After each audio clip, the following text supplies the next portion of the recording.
बात करते हैं स्मार्ट फाइनेंशियल प्लानिंग की। तो अगर अचानक से आपको पैसों की जरूरत पड़ जाए तो क्या म्यूचुअल फंड्स बेच देना सही है या फिर उसके बदले लोन लेना बेहतर विकल्प हो सकता है? यही नहीं, क्या म्यूचुअल फंड्स के भरोसे रिटायरमेंट प्लानिंग भी हो सकती है, और अगर हाँ तो क्या है इसकी सीक्रेट रेसिपी? इन दोनों टॉपिक्स पर हम बातचीत करेंगे। हमारे साथ हैं ऑप्टिमा मनी के फाउंडर पंकज मटपाल।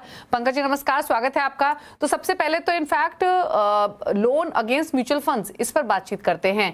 पहली बात तो यही समझना चाहेंगे कि क्या एक वायबल डिसीजन हो सकता है इन नीड, अगर किसी को नीड होती है, फंड्स की अचानक से जरूरत पड़ती है, तो क्या म्यूचुअल फंड्स बेचकर उस नीड को पूरा करना चाहिए या फिर उसके अगेंस्ट लोन लेना बेटर चॉइस हो सकती है, और अगर हाँ तो क्या प्रोसेस होता है? दीपाली जी नमस्कार। देखिए, ये बहुत ही इंपॉर्टेंट टॉपिक है, ये आपका जो सवाल है बहुत ही वाजिब है। आपने जो कहा कि क्या हमें सेल कर देना चाहिए यूनिट्स को या फिर लोन लेना चाहिए। देखिए, अगर आप म्यूचुअल फंड्स में इन्वेस्ट कर रहे हैं तो आपका कोई गोल होगा, आप जिस गोल के लिए निवेश कर रहे हैं, तो जब वो गोल अचीव हो जाए तब तो आपको रिडीम करनी है यूनिट्स और पैसा जो निकाल कर उसे यूज करना है।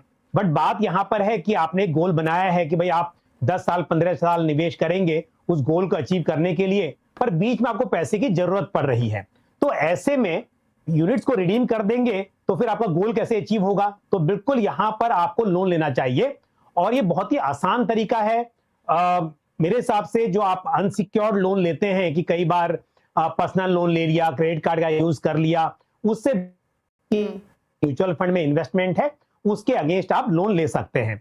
और ये जो लोन होता है बेसिकली शॉर्ट टर्म के लिए, मतलब मैंने जैसे पहले भी कहा कि यदि कोई गोल आपका अचीव करना हो गया है, उसको रिडीम कर रहे हैं तो वो अलग बात है, पर यहां पर क्या है, आपको थोड़े समय के लिए पैसे की जरूरत है और फिर आपके पास पैसा आएगा तो आप उस लोन को रीपे कर देंगे।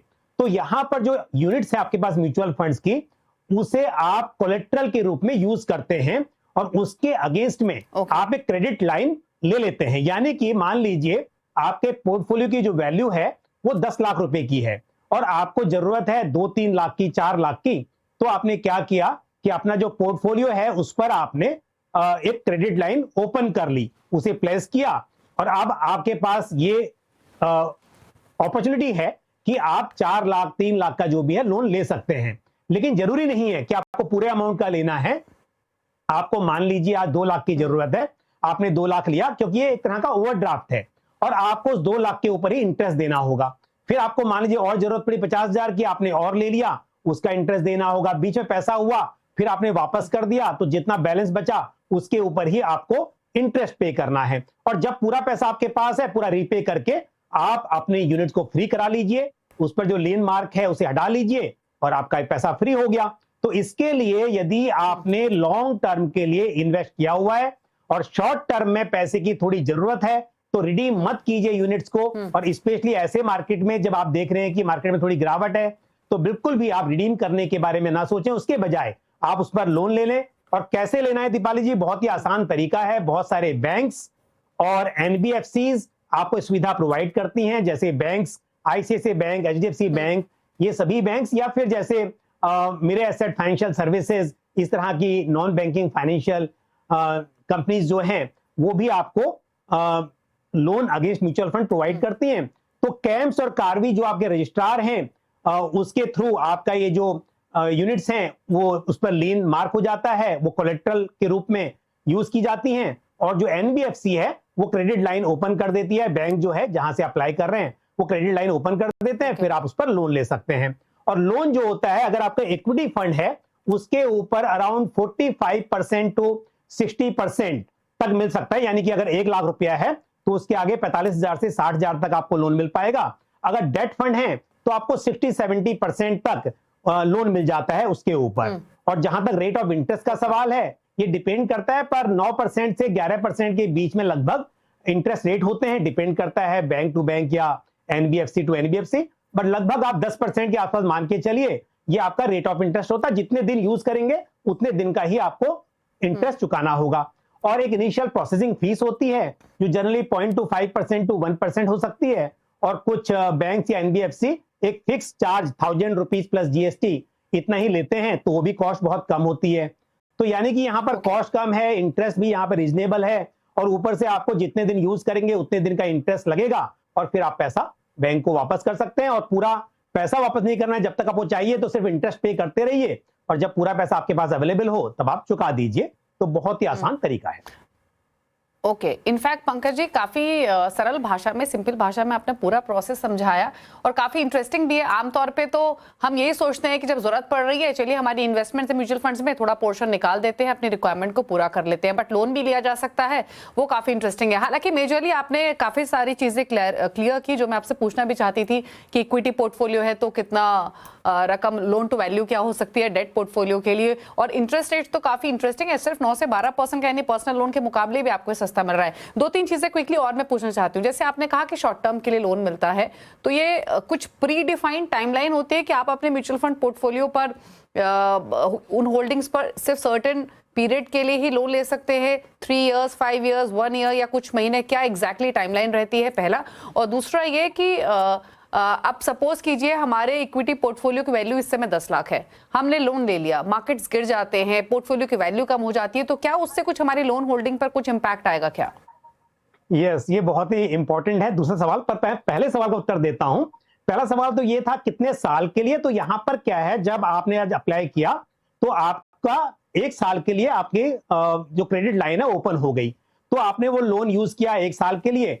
और 1 साल के बीच में भी ऐसा नहीं कि पूरा पैसा आपने आज 10 लाख लिया है तो 10 लाख ही रखना है, आपने कभी पैसा आया वापस कर दिया, फिर बढ़ा लिया, घटा लिया, पर 1 साल के बाद रिन्यू करना है तो आप आगे फिर से, क्योंकि आपका लीन मार्क है उसके ऊपर, वो आगे भी एक्सटेंड रहेगा, अगले साल भी आप उस पर लोन को जारी रख सकते हैं। तो जब तक रखना है, जब तक म्यूचुअल फंड्स के यूनिट्स बैंक के पास आपकी प्लेज्ड हैं, तब तक आप लोन ले सकते हैं, कोई उसमें प्रॉब्लम नहीं है। आप इंटरेस्ट पे करते रहिए और जब भी आपके पास पैसा हो तब चुका लीजिए। तो फिक्स टर्म नहीं है यहां पर, वो आपको डिसाइड करना है कि आपको 1 महीना या उससे भी कम या फिर 10 साल कितना करना है, आप कंटिन्यू कर सकते हैं।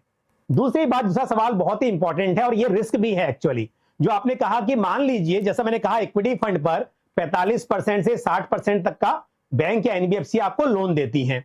अब आपका पोर्टफोलियो 10 लाख का था, आपको 4.5 लाख का यहां पर एक एलिजिबिलिटी बनी थी और आपने ऑलरेडी 4.5 लाख का लोन ले लिया, पर कल को मार्केट गिर गया।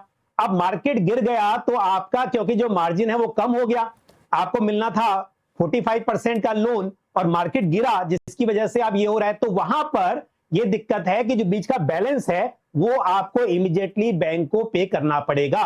तो इसके लिए एक बात ध्यान रखिए कि अगर आपको 45% लोन मिल रहा है आपके टोटल वैल्यू का, तो आप 45% मत लीजिए, आप थोड़ा कम लीजिए। मान लीजिए कि 10 लाख का पोर्टफोलियो है, आपकी 4.5 लाख की एलिजिबिलिटी है, तो आप 3.5 लाख का ही लोन लीजिए। तो इससे क्या होगा, अगर मार्केट गिरेगा भी तो भी आपको रिकवरी के लिए डिमांड नहीं आएगी, क्योंकि जब तक उतना नहीं हो जाता कि जितना आपका 45% उस वैल्यू का है, जो वैल्यू अभी घटने के बाद भी बनी है, तब तक आपको चिंता करने की जरूरत नहीं है।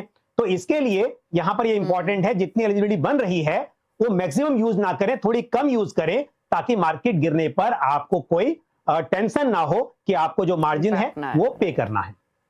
ओके ओके, तो ये तो बात हुई लोन अगेंस्ट म्यूचुअल फंड्स की और काफी इंटरेस्टिंग ये पूरा डिस्कशन रहा। और अगर आपको इन फ्यूचर कभी भी जरूरत पड़ती है फंड्स की, तो इस ऑप्शन का इस्तेमाल करें इंस्टेड ऑफ अपनी यूनिट्स रिडेम्पशन के बारे में सोचें। लेकिन बात करेंगे अब रिटायरमेंट प्लानिंग की। तो पहला सवाल तो ये है कि क्या म्यूचुअल फंड के भरोसे रिटायरमेंट प्लानिंग हो सकती है? अगर हाँ, तो क्या सही तरीका है? क्योंकि अब तक यूजुअली ट्रेडिशनल टूल्स को इन्वेस्टर ज्यादा फॉलो करते थे, लेकिन अब तो अपने किसी भी ड्रीम को फुलफिल करने के लिए म्यूचुअल फंड पोर्टफोलियो क्रिएशन की बात होती है। रिटायरमेंट प्लानिंग का सही तरीका with regards to mutual funds क्या हो सकता है?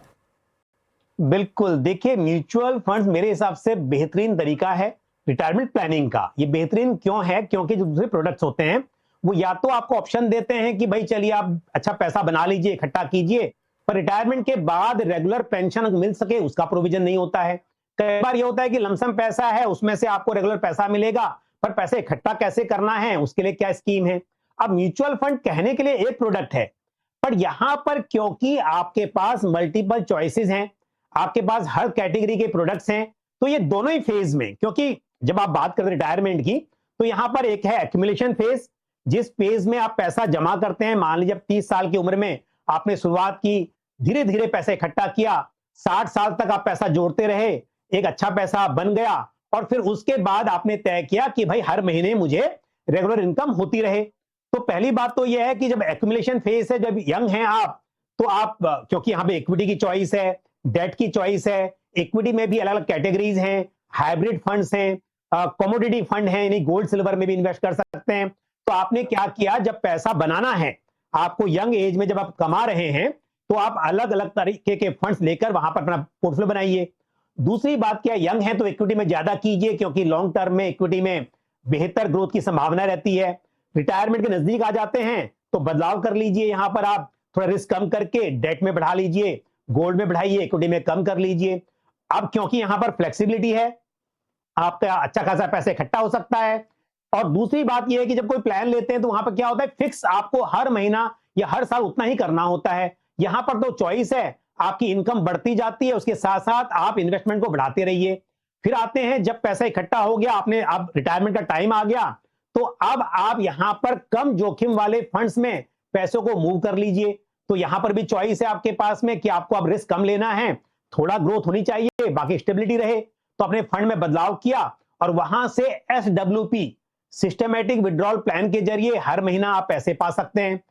जब आपको एक्यूमुलेट करना है तो SIP के जरिए निवेश कीजिए, जब पैसा पाना है रिटायरमेंट के बाद तो SWP कीजिए।